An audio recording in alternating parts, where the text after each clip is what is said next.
ओम नमो भगवते वासुदेवाय। स्वागत है आपका हमारे चैनल पर। आज के इस वीडियो में आप सुनेंगे वैशाख मास के महात्म के 6वें अध्याय की कथा। अभी तक के 5 अध्याय सुनने के लिए आपका बहुत बहुत धन्यवाद। हमारे चैनल पर सभी प्रकार की व्रत कथाएं और महात्म सुनाए जाते हैं। तो सभी प्रकार की व्रत कथाएं सुनने के लिए और महात्म सुनने के लिए हमारे चैनल को सब्सक्राइब करके बेल आइकन पर प्रेस कर लीजिए और आज की कथा अच्छी लगे तो एक लाइक करके शेयर कर दीजिए। तो चलिए अब सुनते हैं वैशाख मास के महात्म के 6वें अध्याय की कथा। 6वें अध्याय की कथा में नारद जी बताते हैं कि कौन से कर्म की वजह से राजा हेमांग छिपकली की योनि से मुक्त हो गए थे। तो नारद जी बोले, हे राजन, वैशाख महीने में मार्ग में चलने से व्याकुल और प्यासे मनुष्यों को जो जलदान नहीं करते वह पक्षी की योनि पाते हैं।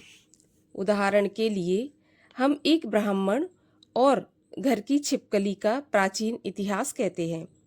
यह परम अद्भुत संवाद है। प्राचीन काल में इक्ष्वाकु के वंश में हेमांग नाम का एक राजा हुआ था। वह ब्राह्मणों का बहुत बड़ा भक्त था। वह अनिंदक, जित शत्रु और जितेंद्रिय था। पृथ्वी में जितने बालू के कण हैं, समुद्र में जितने जल के बिंदु और आकाश में जितने तारागण हैं, उतनी ही गौ उस राजा ने दान की थीं। उसने बहुत से यज्ञ किए। उन यज्ञों की कुशाओं से पृथ्वी पर कुशा ही कुशा दिखाई देने लगी थी तथा गौ, भूमि, तिल और स्वर्ण दान से बहुत से ब्राह्मणों को प्रसन्न किया था। कोई ऐसा दान नहीं था जो उसने नहीं किया। परंतु हे राजन, सुख की इच्छा करने वाले उस राजा ने एक जल दान नहीं किया था। महात्मा वशिष्ठ जी ने उसे ज्ञान भी कराया कि जल दान करो, परंतु उस दुर्बुद्धि ने अभिमान से कहा, जल तो बिना मूल्य के ही मिलता है, इससे जलदान करने वाले को क्या फल मिलेगा।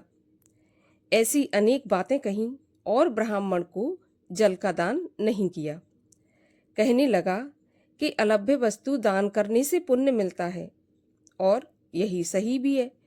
वह राजा लूले, लंगड़े, दरिद्री और जीविकाहीन ब्राह्मणों की सेवा करता था, परंतु वेद पाठी, तत्वज्ञानी और ब्रह्मवादियों की पूजा नहीं करता था। राजा का कहना था कि विख्यात ब्राह्मणों की पूजा सेवा तो सभी लोग करते हैं, परंतु अनाथ, बिना पढ़े, लूले, लंगड़े, ब्राह्मण और दरिद्रियों की बड़ी दुर्गति है। अतः ऐसे ही लोग मेरी दया के पात्र भी हैं। इस प्रकार वह दुर्बुद्धि कुपात्रों को दान देता रहा। इस महादोष के कारण 3 जन्म तक उसे चातक की योनि मिली। एक जन्म में गिद्ध बना, उसके बाद 7 जन्म तक कुत्ते की योनि में रहा। फिर हे राजन, वह एक राजा के घर में छिपकली की योनि में जाकर रहा। उस राजा का नाम श्रुतकीर्ति था और मिथिलापुरी का राजा था। वह छिपकली उस राजा के घर के दरवाजे की चौखट के ऊपर कीड़ों को भक्षण करती हुई 87 वर्ष तक वहीं पर रही। एक दिन देवयुग से मुनिवर श्रुतदेव नाम के ऋषि दोपहर के समय मार्ग से व्यथित मिथिलापति के पास आए। ऋषि को देखकर राजा अत्यंत प्रसन्न होकर सहसा उठकर बड़े आदर सत्कार से मधुप आदि से पूजन करके चरण धोने लगे और चरणोदक को अपने मस्तक पर छिड़का। तब देवयोग से एक बूंद जल उस छिपकली पर जा पड़ा। जल की बूंद पड़ते ही उसे ज्ञान हो गया और नाना प्रकार की योनियों के दुखों से दुखित हो ब्राह्मण देवता से हाय हाय करके कहने लगा कि हे ब्राह्मण, मेरी रक्षा करो, मेरी रक्षा करो। एक छिपकली का ऐसा शब्द सुनकर ब्राह्मण को बड़ा आश्चर्य हुआ और वह कहने लगा कि गोधा, तू कहाँ है और क्यों विलाप करती है? तेरी यह दशा कैसे हुई? तू देवता है या पुरुष है या कोई राजा है अथवा ब्राह्मण है? हे महाभाग, तू कौन है, ये मुझे बता, आज ही मैं तेरा उद्धार करूंगा। ऋषि की ऐसी बात सुनकर वह राजा महामतिमान श्रुतदेव जी से कहने लगा कि हे ब्राह्मण, मेरा जन्म इक्ष्वाकु कुल में हुआ था और मैं वेद शास्त्रों का पूर्ण ज्ञाता था। पृथ्वी में जितने रज के कण हैं उतनी ही गौएं मैंने दान की। मैंने सभी यज्ञ किए, वापी, कूप तथा तालाब बनवाए, अनेकों दान किए और धर्म पूर्वक राज्य भी किया। फिर भी मेरी ऐसी दुर्गति हुई है और मुझे स्वर्ग नहीं मिला। 3 जन्म तक मुझे चातक की योनि मिली, 1 जन्म में गिद्ध हुआ, फिर 7 जन्म तक कुत्ते की योनि पाई और अब मैं छिपकली की योनि में हूँ। ये राजा आपके चरणोदक को अपने ऊपर छिड़क रहा था, जिसकी एक बूंद उछलकर मेरे ऊपर आ पड़ी, जिसके पड़ने से मुझे पूर्व जन्म का स्मरण हो आया और मैंने सब पाप दूर कर लिए अपने। हे द्विजवर, 28 जन्म तक मुझे छिपकली की योनि भोगनी पड़ेगी। तरह तरह की दैवी सृष्टि दिखाई देती हैं, अतः मैं इन जन्मों से डरता हूँ। हे ब्राह्मण, मेरी यह दशा कैसे हुई, यह मुझे विस्तार पूर्वक बताइए। ये सुनकर ब्राह्मण ज्ञान चक्षु द्वारा सब वृत्तांत जानकर कहने लगा कि हे गोधा, मैं तेरी इस बुरी योनि का कारण बताता हूँ, चित्त लगाकर सुन। तूने माधव भगवान के प्यारे वैशाख मास में जल का दान नहीं किया। तूने जल को सुलभ समझकर यह निश्चय कर लिया कि यह तो बिना मोल का है, अतः मार्ग में चलने वाले और धूप से पीड़ित ब्राह्मणों को तूने जल का दान नहीं किया। साथ ही पात्रों को छोड़ कुपात्रों को दान दिया। जलती हुई अग्नि को छोड़कर क्या कोई राख में हवन करता है? बताए हुए सुगंध आदि से युक्त कांटेदार वृक्ष का कोई भी पूजन नहीं करता। सब वृक्षों में पीपल की ही पूजा होती है। लोग तुलसी को छोड़कर कटेरी का पूजन क्यों नहीं करते? पूज्यता के विषय में अनाथ होने की आवश्यकता नहीं होती है। केवल लूले लंगड़े ही दया के पात्र होते हैं, वे पूज्य नहीं होते। तपस्वी, ज्ञानी, वेद आदि शास्त्रों के ज्ञाता, ये भगवान विष्णु के ही स्वरूप हैं, अतएव ये सदा पूजनीय हैं। इनमें भी ज्ञानी ब्राह्मण सदैव ही विष्णु भगवान को अत्यंत प्यारे हैं।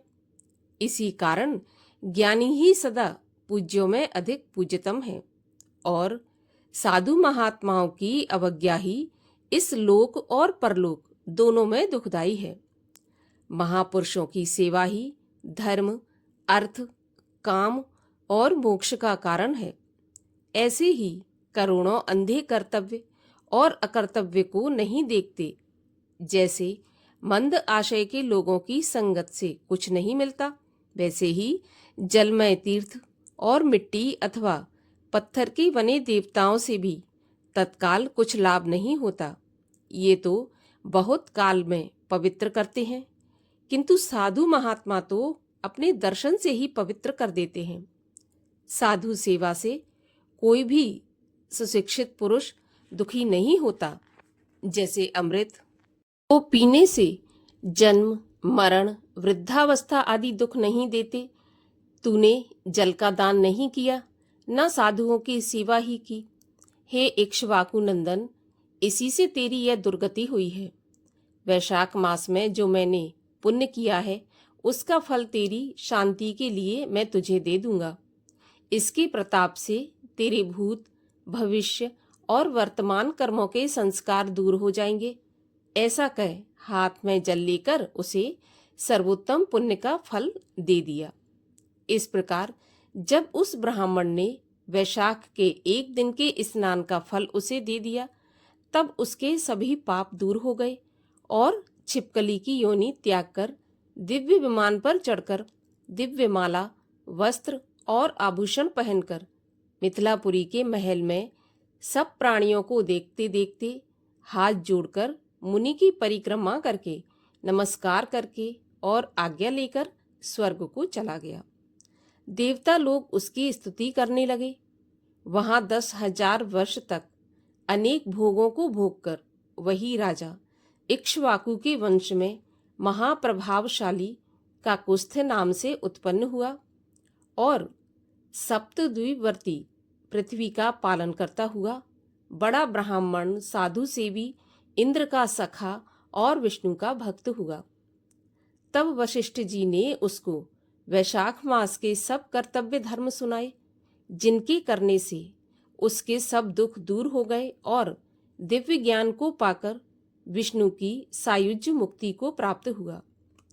इसलिए यह वैशाख संपूर्ण शुभ फलों का दाता है। इसमें जो मनुष्य यथायोक्त धर्म करता है उसकी आयु और यश बढ़ता है, पाप दूर हो जाते हैं, पुरुषार्थ चतुष्ट अर्थात धर्म, अर्थ, काम और मोक्ष की प्राप्ति होती है और वह भगवान विष्णु का प्रिय होता है।